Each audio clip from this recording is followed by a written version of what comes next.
Si tu regardes cette vidéo, peut-être que tu te réveilles tous les matins avec un poids sur ta poitrine. À peine debout, tu as déjà envie de te recoucher. Ton cerveau est en ébullition H24, toujours essayer d'optimiser, de faire mieux, de caler des nouveaux trucs, de faire plus, de remplir ta journée au max, de réfléchir à ce qui va se passer ensuite, de pouvoir prévoir l'avenir et d'essayer de tout contrôler. Tu cours après le temps, après les attentes des autres et surtout après cette version de toi qui essaye de mieux gérer. C'est pas grave si tu te retrouves là-dedans et surtout sache que tu n'es pas seul.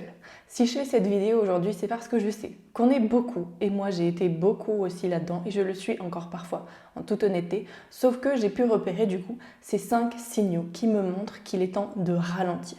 Donc dans cette vidéo, je tiens vraiment à te partager ces 5 signes hyper importants pour que tu puisses apprendre à t'auto-analyser, à t'écouter encore mieux et à savoir ce qu'il est important de faire vis-à-vis de toi-même pour prendre soin de toi, pour t'apaiser, pour redescendre, à ralentir et pouvoir mieux repartir ensuite, mais d'une manière qui soit plus juste pour toi. Parce que oui, ton corps, c'est déjà ce que ta tête refuse d'admettre et ça ne m'étonnerait pas que tu t'en rendes compte toi-même parfois, mais que parfois on a envie de rester dans le déni parce qu'on a l'impression que c'est plus confortable d'être dans cette situation parce qu'on cherche à correspondre aux attentes des autres. Mais on va d'abord commencer par voir ensemble aussi que c'est tout à fait normal de ressentir ça.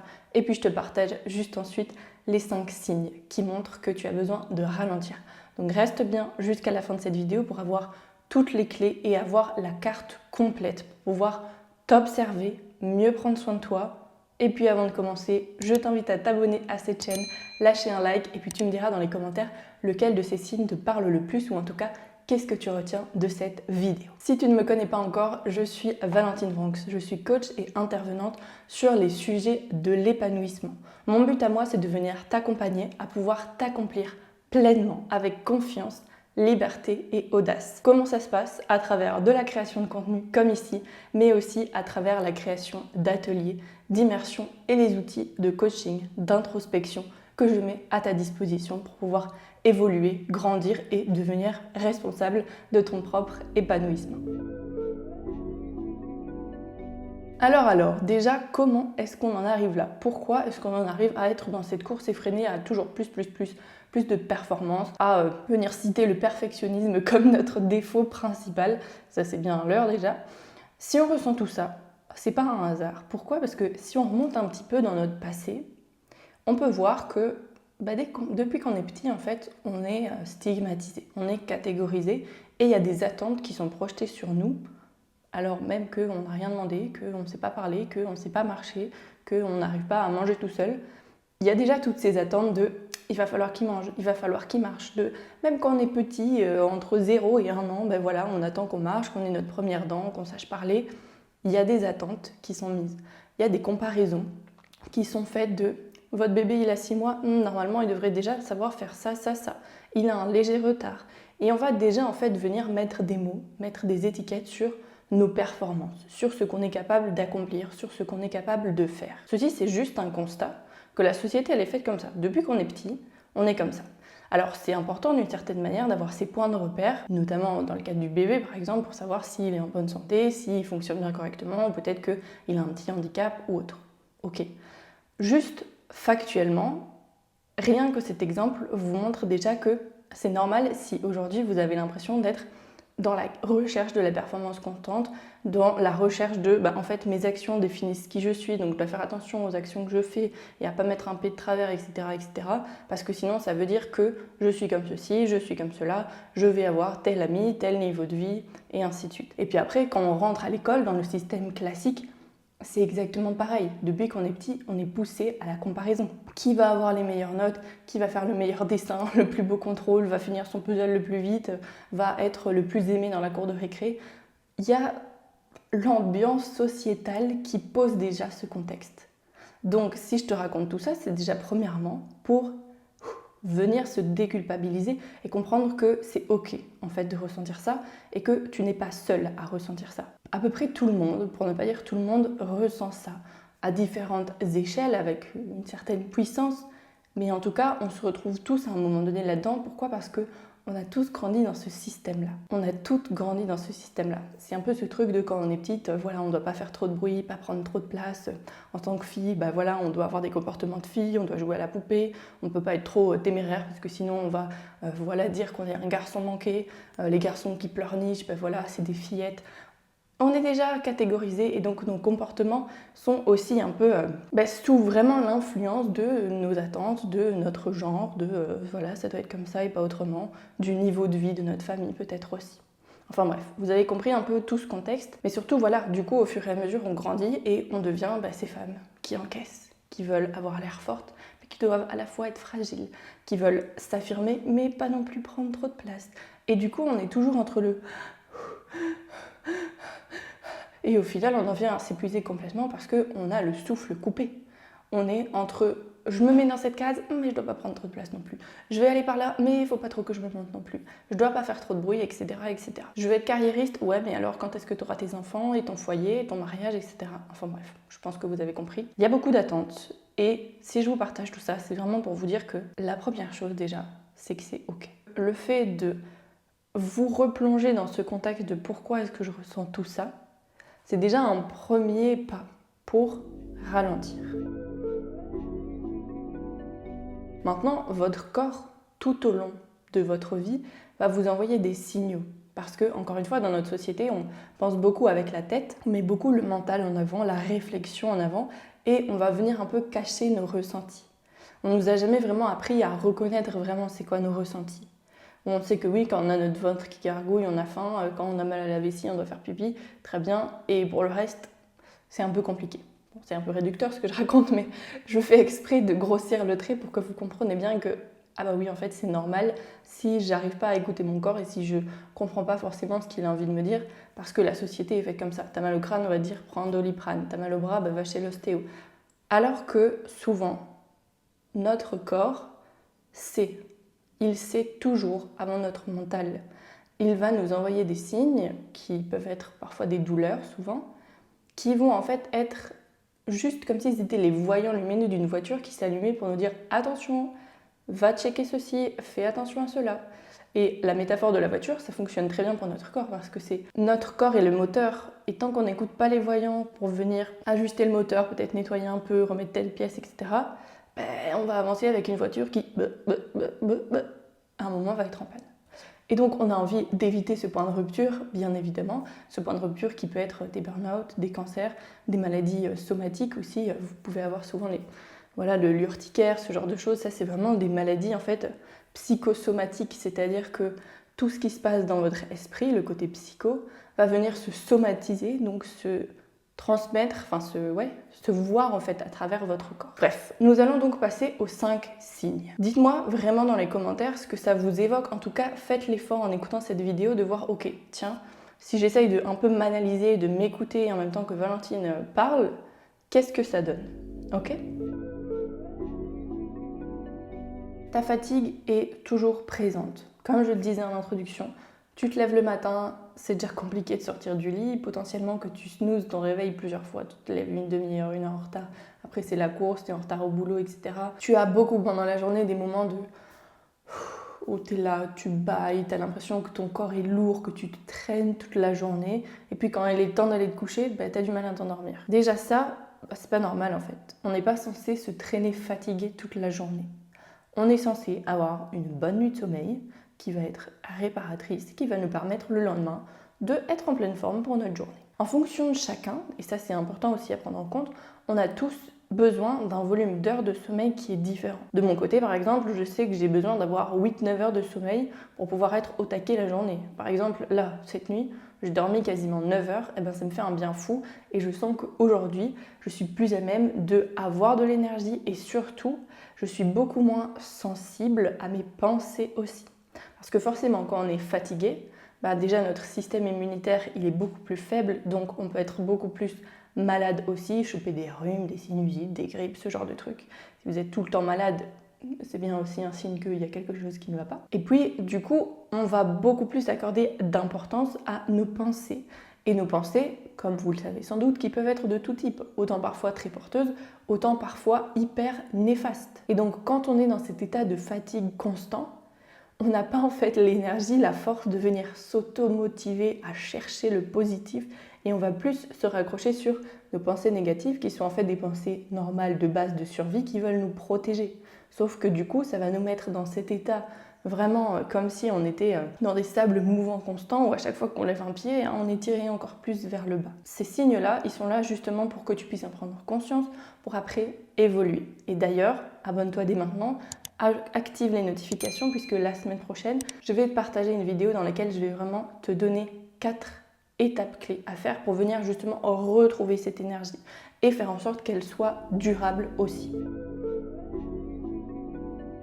Comme je l'ai dit en intro, c'est pas forcément de ta faute, c'est qu'on t'a pas appris à faire ça. Mais maintenant que tu vas écouter ce que je vais dire, je t'invite vraiment à le garder en conscience pour pouvoir t'écouter davantage, puisque c'est vraiment la base du bien-être de toute façon, c'est l'écoute de soi. Quand je dis que ton corps crie, ça peut être par exemple des migraines, ça peut être des maux de ventre, ça peut être voilà, des articulations qui font mal, des boutons, des rougeurs, des grattements, de l'eczéma que tu as. Tout ce que ton corps va venir manifester. Comme je l'ai dit juste avant, ça peut être aussi des maladies. Voilà, tu te chopes tout ce qui passe, bon, c'est que ton système immunitaire, il est en mode faiblesse et qu'il n'a pas assez d'énergie pour venir combattre les microbes. Et souvent, on va se dire, voilà, comme je le disais avant, j'ai mal au crâne, je prends un Doliprane, c'est pas grave d'avoir du stress si j'ai un peu mal au ventre.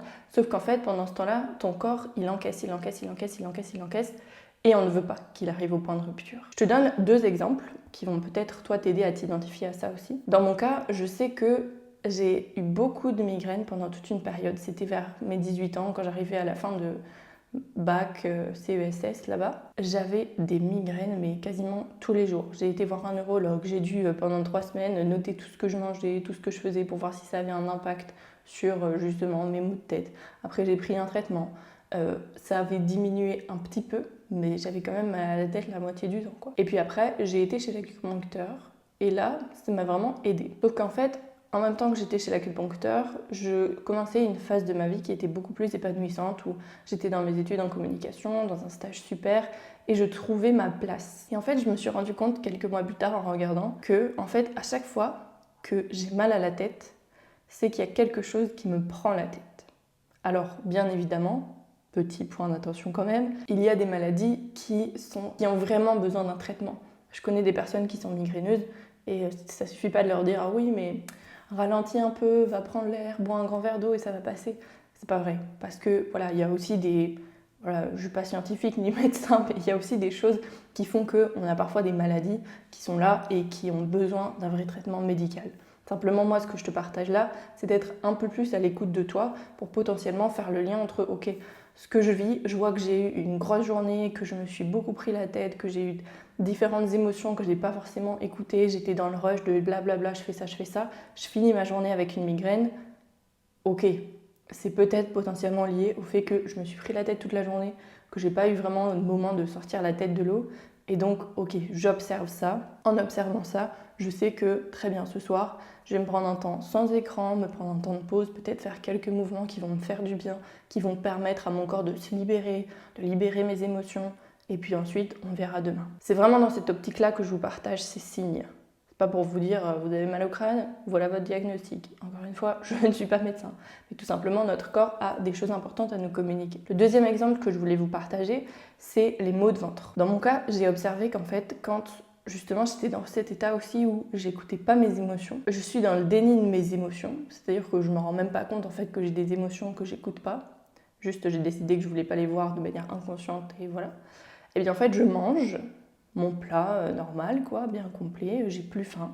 Et puis 10 minutes après, j'ai l'impression d'avoir un trou dans mon ventre et que je pourrais manger tout et n'importe quoi et que ça va passer. Et donc c'est assez inconfortable parce que du coup, quand ça m'arrive maintenant, j'ai compris que soit ça peut m'arriver en fait quand je travaille trop tard le soir et que j'ai pas vraiment de coupure entre ma journée de travail, le souper et la soirée, ça peut m'arriver. Ça m'arrive aussi quand je suis dans le déni de certaines émotions. Donc dans ces cas-là, ce que je fais, un peu comme quand j'ai mal à la tête, ok, un peu de mouvement, aller prendre l'air, faire autre chose, faire quelque chose de différent de ce dans quoi j'avais la tête pendant la journée. Essayer de me rassurer, de combler mes besoins de base, voir si j'ai pas soif, si voilà, j'ai pas besoin d'autre chose, d'un câlin ou quoi que ce soit. Donc voilà des exemples pour ça, du fait que notre corps s'exprime mais qu'on ne l'écoute pas forcément. C'est important de pouvoir venir l'écouter. C'est-à-dire que voilà, tes journées se passent, t'enchaînes les activités, tu sais qu'il y a ceci de prévu, ça de prévu, que tu vas au boulot à telle heure, que tu fais ça, ça, ça. Mais au final, t'as juste l'impression d'être, voilà, t'es dans le train en marche, tu te laisses aller et au final, la vie peut avoir un ton un peu monotone. C'est que les moments qui te faisaient plaisir avant, quand tu retrouvais tes amis, que tu pouvais être toi-même, tu pouvais t'éclater, etc., peut-être déconner, ne pas te prendre la tête, c'est des moments dans lesquels tu vas arriver potentiellement, si t'enchaînes les signes, fatigué, avec la migraine, mal de ventre. Enfin bref, j'exagère un peu, mais c'est vraiment cette idée où il n'y a plus rien vraiment qui te fait envie. T'as l'impression que même les moments qui étaient censés être joyeux n'ont pas forcément de goût. Ou voilà, tu es là, tu as l'impression même de ne plus ressentir vraiment d'émotion. Juste, tu vis le truc, peut-être même que tu subis le truc. Et comme si, ouais, c'était monotone, quoi. C'était gris, t'avais plus un arc-en-ciel, mais t'avais un fil gris que tu vis. Que tu dis, ok, ben, de toute façon, il faut que je fasse ça, donc je fais ça, ensuite j'enchaîne avec ça, ça, ça, ça, ça, ça. Je sais pas si ça te parle. Encore une fois, observation. Tu fais passer les rendez-vous des autres en premier. On t'envoie un message pour te demander de l'aide, on te passe un coup de fil, on te demande, tu peux venir à telle heure m'aider pour tel machin. Oui, oui, oui, oui, oui. Si tu vis avec ton conjoint, ton compagnon, ta compagne, ça va être voilà, anticiper ses besoins à lui, préparer ceci, cela, t'occuper de ceci, cela. Pareil pour tes enfants. Et petit à petit, en fait, tu fais toujours passer les besoins des autres, même tu anticipes les besoins des autres avant d'être à l'écoute des tiens. Encore une fois, c'est pas grave, c'est juste important à observer pour se dire ok, pause, j'observe, voilà le schéma qui est en train de se passer. Je fais toujours passer les autres avant moi. Si c'est ton cas et que tu as l'impression aussi qu'en te faisant passer d'abord, c'est que tu es égoïste, c'est que tu vas oublier les autres, et que tu n'es pas gentil, que tu n'es pas altruiste, j'ai fait une vidéo complète sur le sujet il y a quelques temps. Je vais te la mettre là, ici au-dessus, et tu la retrouveras aussi dans la description. Une vidéo qui s'appelle justement comment me faire passer avant les autres sans être égoïste. Parce que petit à petit, tu vas venir comprendre dans cette vidéo, je te le dis là en résumé, la phrase clé, c'est que plus toi tu te fais passer d'abord, plus en fait tu honores la vie que tu es, plus tu prends soin de toi, plus tu prends soin de tes besoins. Et donc, si je reprends l'exemple du moteur de la voiture, t'es un moteur tip-top nickel. Ok, parfois il y a un petit peu de poussière, il va tousser un petit peu, mais il est prêt à démarrer, à avancer. Et donc, il peut prendre des gens dans sa voiture et avancer. Que si le moteur, il est tout rocailleux, tout bloqué, tout sale, ben, il va pas aller bien loin avec les gens qu'il y a dans sa voiture. Et donc, dans cet exemple, tu es le moteur, les gens qui sont dans la voiture, c'est les autres que tu as tendance à placer en premier et à vouloir aider. Et ça, c'est un signe important. Qu'il est temps de ralentir, de venir te poser pour ok, te retrouver avec toi-même, voir ce qui est juste pour toi. C'est normal d'avoir cette peur-là parce que, comme on en parle depuis le début de cette vidéo, on est dans la constante action, dans la constante faire, toujours plus performante, etc. Et on veut coller à ces étiquettes qu'on nous a données de la femme forte, de ah oui, elle, franchement, elle accomplit tout, elle sait tout faire, elle gère tout, c'est une super-héros. Ok. Et en fait, qu'est-ce qui se passe si j'arrête ça? Wow. C'est flippant, pourquoi? Parce que c'est l'inconnu potentiellement. Parce que ça fait des années, 20 ans, 30 ans, 40 ans, qu'on est dans cette course effrénée à plus, à mettre tous les autres d'abord, à ne pas écouter notre corps, etc. Et à faire au mieux pour assurer l'image de nous. Parce que c'est comme ça qu'on a l'impression d'être assez, d'être suffisante, qu'on a l'impression d'être aimé pour ça. Et donc, si on arrête ça, ça va être une situation inconnue, et que va-t-il se passer? Et donc, en fait, inconsciemment, ou parfois consciemment, on va venir nourrir du coup cette image de nous qui nous épuise et qui peut-être nous insupporte, mais qui nous permet aussi de nous sentir aimés, de nous sentir reconnus, puisque c'est le cadre de base sur lequel on a grandi, on a évolué, et sur lequel on s'est dit « Ah oui, du coup, si je fais ça, c'est comme ça que je vais être aimé, c'est comme ça que je vais avoir du soutien, c'est comme ça qu'on va me valoriser. » Sauf qu'il y a bien sûr d'autres manières de te faire respecter, j'allais dire, mais en tout cas, de toi-même te respecter et d'honorer la vie qui est en toi. Et c'est bien sûr un exercice conscient qui demande un effort conscient, qui n'est pas forcément compliqué, mais qui n'est pas facile parce qu'on ne nous a jamais appris à le faire. Mais donc si tu sens que tu as peur en fait d'arrêter parce que tu ne sais pas qui tu vas être sans faire tout ça, c'est aussi un signe qu'il va être temps de ralentir, de venir te poser avec toi-même pour venir comprendre justement qui est-ce qui se cache derrière toutes ces étiquettes. Qui est-ce que tu es au-delà de ce que tu fais? Et ça, je t'invite vraiment à être là la semaine prochaine pour la vidéo de la semaine prochaine, mardi prochain, où je vais justement te partager 4 étapes précieuses que tu vas pouvoir mettre en place pour venir chercher qui est là, derrière toutes ces actions, derrière toute cette mise en mouvement perpétuelle. Encore une fois, si tu t'es reconnu dans ces signaux, sache que tu n'es pas seul. Et je vais déjà te dire bravo, je t'invite à te dire bravo à toi d'avoir été jusqu'au bout de cette vidéo, d'être encore ici en train de m'écouter, parce que ça montre que tu te considères, que tu as envie d'évoluer, que tu as envie de grandir. Et ça, c'est très précieux. Parce que être à l'écoute de ces 5 signaux, c'est pas forcément quelque chose de confortable, et tu viens déjà de faire le premier exercice. Et la première étape qui est en fait de venir s'écouter, s'observer, de voir comment on fonctionne pour après mieux prendre soin de nos besoins et pouvoir évoluer du coup d'une manière qui soit juste pour nous. Donc je t'invite, si tu es encore là à m'écouter, à juste venir placer tes mains sur ton cœur. Prendre une profonde inspiration, dessiner un sourire sur ton visage. Expirer, vider tout l'air de tes poumons et te dire merci. Merci de m'avoir écouté. Merci de prendre le temps d'écouter mon corps. Merci de m'être accordé cette vingtaine de minutes pour moi-même.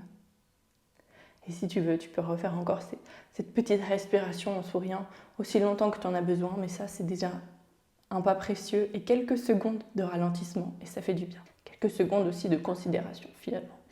Comme je te l'ai dit et répété, on se retrouve du coup la semaine prochaine pour une vidéo hyper complémentaire à celle-ci qui va vraiment te donner du coup les 4 étapes pour ralentir pour de bon. Je te laisse me dire dans les commentaires qu'est-ce que tu retiens de cette vidéo, peut-être le signe qui est présent chez toi. Et puis surtout, je te rappelle que tu n'es pas seul dans ce processus, qu'on est beaucoup à le vivre. Et d'ailleurs, s'il y a des partages qui sont dans les commentaires, tu pourras le constater de toi-même. Mais en tout cas, je te le dis déjà à toi là maintenant. Tu n'es pas seul. Moi aussi, ça m'arrive souvent d'avoir ces signaux qui sont présents. Sauf que j'ai pu apprendre à les écouter, à les décortiquer et à pouvoir maintenant avoir ma boîte à outils pour y réagir le plus rapidement possible afin d'être dans mon alignement, dans ma lumière, dans qui je suis et dans pouvoir m'exprimer au-delà de ce que je fais. On se retrouve très bientôt, on se retrouve aussi ce jeudi pour une prochaine vidéo qui va être aussi complémentaire avec celle-ci. Je te souhaite plein de bonnes choses, prends bien soin de toi, à bientôt, ciao.